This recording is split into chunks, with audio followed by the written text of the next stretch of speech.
يقول ربنا سبحانه وتعالى: كل نفس ذائقة الموت وإنما توفون أجوركم يوم القيامة فمن زحزح عن النار وأدخل الجنة فقد فاز وما الحياة الدنيا إلا متاع الغرور.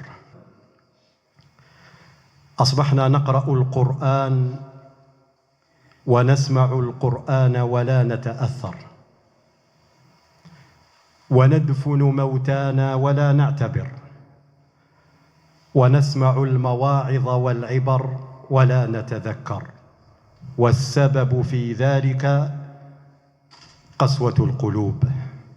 يوم غفلنا عن الموت وسكراته والقبر وظلماته والسؤال وشدته، السؤال في القبر، يوم غفلنا عن هذه الأشياء قست القلوب، فصار الناس يتكلمون في كل شيء إلا الموت، إلا من رحم ربي.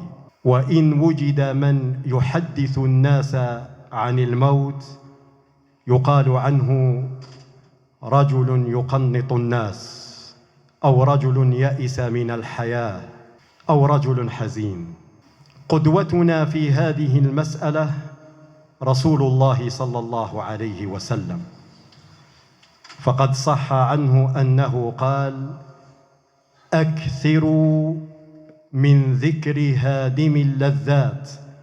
لم يقل اذكروا هادم اللذات يعني الموت، وإنما قال أكثروا من ذكر هادم اللذات.